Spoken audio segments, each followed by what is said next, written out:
शुभ अवसर पर हम सबके बीच भारत में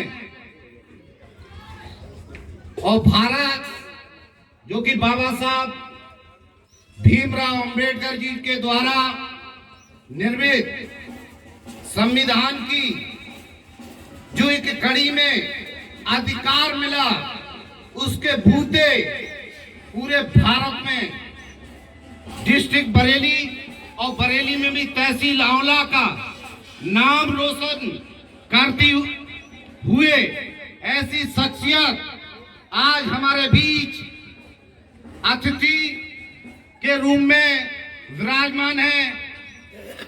जैसा कि आदरणीय श्री धर्मेंद्र कश्यप जी, जिनकी एक अलग पहचान पूरे देश में देखने को मिलती है, उसी के परिपेक्ष हमारे बीच आंवला नगर के प्रमुख नागरिक, आंवला नगर पालिका परिषद के चेयरमैन भाई श्री संजीव सक्सेना जी, प्रदेश व्यापार मंडल के मंत्री और हमारे हर कार्य में हमेशा बढ़ चढ़कर भाग लेते आदरणीय श्री सुनील गुप्ता जी, मंच पे विराजमान सम्मानित, नाम लूंगा तो मेरा समय नाम लेने में ही गुजर जाएगा, सभी सम्मानित मंच का हार्दिक स्वागत अभिनंदन करता हूं। मैं अपनी बात को बहुत छोटे तौर पर आप सबके सम्मुख रखूंगा। जैसा कि हम सब लोग जानते हैं कि बाबा साहब भीमराव अंबेडकर जी जो कि राष्ट्रपिता के और हर समाज, जाति, मजहब के मसीहा थे, वो हिंदुस्तान के ही नहीं विदेशों में भी आज 14 अप्रैल का दिन इतने हर्षोल्लास के साथ अगर मनाने का किसी व्यक्ति का काम होता है जो मरने के बाद भी जीवित है, ऐसा आभास होता है बाबा साहब भीमराव अंबेडकर। उनका जन्म दिवस आज हम बड़े हर्षोल्लास के साथ मनाते हैं। उन्होंने ये दिन के लिए कितनी बड़ी त्याग, कितनी बड़ी तपस्या का भाव किया होगा। आजकल व्यक्ति अपने लिए तो सब करते हैं, अपने परिवार के लिए सब करते हैं, अपने रिश्तेदार के लिए सब करते हैं। बहुत रेयर दिल वो व्यक्ति होते हैं जो दूसरे के बारे में सोचते हैं, चाहे वो किसी जाति मजहब का व्यक्ति क्यों ना हो। ऐसे बाबा साहब भीमराव अंबेडकर जी, जिन्होंने हम सब के लिए जहर पी के चले गए और अमृत हमारे लिए छोड़ गए, ऐसा मैं नहीं कहता, इस देश के प्रधानमंत्री कहते हैं नरेंद्र भाई मोदी। और उन्हीं की बताई रास्ता पे चलने का काम अगर कोई करता है तो नरेंद्र मोदी, योगी जी के सबका साथ और सबका विकास। ऐसे लौह पुरुष, ऐसे व्यक्ति जिनको भगवान भी कहा जाए तो कोई बड़ी बात नहीं, जिन्होंने अपना पूरा परिवार किस तरीके से त्याग दिया और समाज सेवा। मैं एक उनकी घटना जीवन की आपके सामने रखूंगा। समय का अभाव है, अगर मैं भाषण करूं तो बाबा साहब के बारे में, जैसे बाबा साहब की किताबों की कोई गिनती नहीं थी, लाइब्रेरी की कोई गिनती नहीं थी, ऐसे ही उनके बारे में विचारों की भी कोई लेख नहीं सकती। ऐसे बाबा साहब भीमराव अंबेडकर से घटित उनकी जीवन की छोटी सी घटना बताता हूँ। बाबा साहब भीमराव अंबेडकर जी इतनी विषम परिस्थितियों में उनने जीवन जिया। एक जानवर भी उस नदी का पानी पी सकता था, मगर इंसान होने के नाते उनको संयुक्त रूप से पानी पीने का भी अधिकार नहीं था, स्कूल में साथ में बैठने का भी अधिकार नहीं था। और ऐसा व्यक्ति जो देश में ही नहीं विदेशों में भी अपना डंका बजाने का अगर कोई काम करता है तो बाबा साहब भीमराव अंबेडकर जी। जब बाबा साहब भीमराव अंबेडकर जी की शादी हुई थी, उस समय बाबा साहब की उम्र 17 वर्ष की थी। माता रमाबाई के साथ हुई। उनकी एज 9 वर्ष की थी। उनके जल्दी 5 बच्चों का जन्म हुआ। धीरे धीरे प्रक्रिया बढ़ी क्योंकि मुझे छोटा करना है। 5 बच्चों का जन्म हुआ। जब बाबा साहब भीमराव अंबेडकर की 5 बच्चे थे, मगर पढ़ने का उनको बहुत ज्यादा शौक था, तो उन्होंने माता रमाबाई से पूछा, आजकल की महिलाएं कोई परेशानी उठाने का काम नहीं करेंगी जो माता रमाबाई ने किया। और उन्होंने कही कि रमा, तुम चाहो तो मैं तुम्हारे साथ रह के इन बच्चों का जैसे तैसे पालन पोषण करूंगा, और अगर तुम मेरी इच्छा ही करना चाहती हो तो मेरी इच्छा है पढ़ने की। तो माता रमाबाई कहती है, मैं आपके बच्चों को जैसे तैसे पढ़ा लूंगी, तुम शिक्षा का जो तुम्हारा शौक है वो करिए। बाबा साहब विदेश जाते हैं।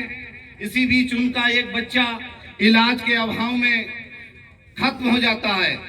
माता रमाबाई ये भी कष्ट झेलने के बाद बाबा साहब को शिक्षा में कहीं दखलंदाजी ना हो, ये बात बाबा साहब को नहीं बताती हैं। माता रमाबाई का दूसरा बच्चा भी बीमार होता है। इलाज के अभाव में, पैसे के अभाव में इलाज नहीं करा पाते, वो भी खत्म हो जाता है। माता रमाबाई ये भी झेलती है।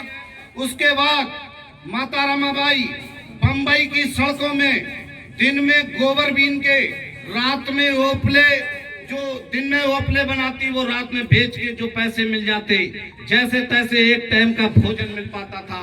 बच्चों को पालने के पश्चात बाबा साहब जब पढ़ के आते हैं और वो एक डॉक्टर की डिग्री लेके, उनके साथ इतना भेदभाव होता है देश के अंदर कि बाबा साहब उस भेदभाव की पीड़ा को झेले बगैर कहते हैं कि रमा, मेरे साथ इतना पढ़ा लिखा होने के बाद भी भेदभाव होता है, मैं ये नौकरी छोड़ के और मैं और पढ़ना चाहता हूँ। और लॉ यानी कानून की डिग्री, वकालत की डिग्री लेने फिर विदेश चले जाते हैं। तत्पश्चात बाबा साहब फिर आते हैं और वकालत करने लगते हैं। इसी बीच बाबा साहब का तीसरा बच्चा इंदू बीमार पड़ता है और वो भी इलाज के अभाव में खत्म हो जाता है। जब चौथा बच्चा बाबा साहब का बीमार पड़ता है और वो वकालत करते हैं, जब वो घर पे उन्हें खबर मिलती है कि चौथा बच्चा भी बीमार है, बाबा साहब जब आते हैं, जेब में हाथ डालते हैं, देखते हैं एक भी पैसा जब जेब में नहीं होता है और इलाज के अभाव में चौथा बच्चा भी खत्म हो जाता है। इन्हीं परिस्थितियों को किस तरीके से चेंज कर दिया। माता रमाबाई कहती हैं कि बाबा साहब, अब बहुत हो चुका, आपका शिक्षा पाने के अधिकार ने, आपके समाज सेवा ने मेरे लिए तोड़ दिया, अब मैं बर्दाश्त नहीं कर पाऊंगी। क्या आज की महिला कोई इतनी पीड़ा झेल सकती है? उन्होंने कहा, आप मुझसे बर्दाश्त नहीं होगा। बाबा साहब उसी घड़ी ये कहते हैं कि माता रमाबाई, तुम तो अपने 4 बच्चों को मेरे कंधे पे सर रखकर रो रही हो। हजारों लाखों करोड़ों बच्चे मेरे रोज मर जा रहे हैं, जो कीड़े मकोड़े की जिंदगी जी के मर जा रहे हैं, मैं किसके कंधे पे सर रोकर रोऊं? ये बताइए माता रमाबाई। माता रमाबाई कहती हैं, आप ही तो कहते थे कि एक दिन ये राज रतन पूरे देश पे राज करेगा, ये मृत पड़ा हुआ कैसे इस देश पे राज करेगा?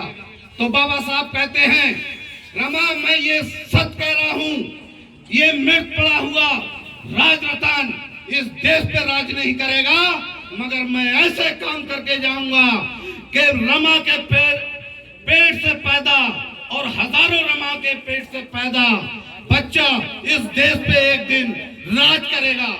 और बाबा साहब अपना किया हुआ वचन निभा के चले गए। अपना तो इतनी परिवार का सारा कुछ त्याग के चले गए, हम लोगों को वो दे के अमृत चले गए, जिसकी बदौलत आज हम अच्छे कपड़े पहन सकते हैं, अच्छे मकान में रह सकते हैं, अच्छी शिक्षा ग्रहण कर सकते हैं। तो मेरे भाइयों, विशेष तौर पर जिन लोगों ने इस चीज का इजाफा किया है, तो मुझे समझ लो हम अच्छे पद पे भी पहुंच सकते हैं, हम और पैसे वाले भी हो सकते हैं, मगर उस चीज को ध्यान रखो, वही बाबा साहब का अच्छा फॉलोअर होगा जो इंसानियत पर भरोसा रखेगा, इंसानियत को मानेगा, हैवानियत को ना मानेगा। जो व्यक्ति किसी भी जाति मजहब का हो, वो व्यक्ति जिसके ऊपर दया करने की भाव हो, हर व्यक्ति को करना चाहिए। बाबा साहब किसी जाति मजहब के खिलाफ नहीं थे। बाबा साहब ने 50% हमारे देश के अंदर अगर कोई है तो महिला, पुरुषों से 50% महिला है। अगर महिलाओं के लिए कोई अगर सबसे बड़ा दाता अगर भगवान कहा जाए तो बाबा साहब भीमराव अंबेडकर, जिन्होंने हिंदू कोड बिल के खातर लॉ मंत्री, जो कि उस दौर में व्यक्ति को सामान्य सा सभासद पद छोड़ना मुश्किल था, बाबा साहब ने कानून मंत्री का पद पे लात मार दी और कह दी कि महिलाओं के लिए जो पैतृक संपत्ति में अधिकार है, जे अगर किसी ने दिया है तो वो बाबा साहब भीमराव अंबेडकर जी ने दिया है। माताओं बहनों को शिक्षा का अधिकार अगर किसी ने खुल के दिया तो बाबा साहब भीमराव अंबेडकर जी ने दिया। माताओं बहनों के लिए जो पुनर्विवाह नहीं कर सकती थी, वो भी बाबा साहब भीमराव अंबेडकर जी ने दिया था। जब महिलाएं अगर विधवा हो जाती थी तो पुरुष तो 7 ब्याह कर सकता था, महिला नहीं कर सकती थी।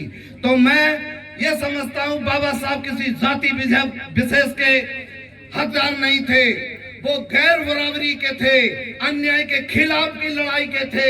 ऐसे बाबा साहब भीमराव अंबेडकर जी के जयंती हम मना रहे हैं। इशारा मंच द्वारा हो रहा है कि समय बहुत हो गया, तो मैं अपनी वाणी को यहीं विराम देते हुए 2 शब्द कहते हुए अपनी वाणी को विराम देता हूं कि लौट दे समंदर को उसे तूफान कहते हैं, लौट दे समंदर को उसे तूफान कहते हैं। और यूं तो जमाने में जी लेते कायर भी जिंदगी, और बाबा साहब के बनाए हुए संविधान की जो बात है वो एक अलग है। आगे खड़े कहूंगा। जय जय भारत।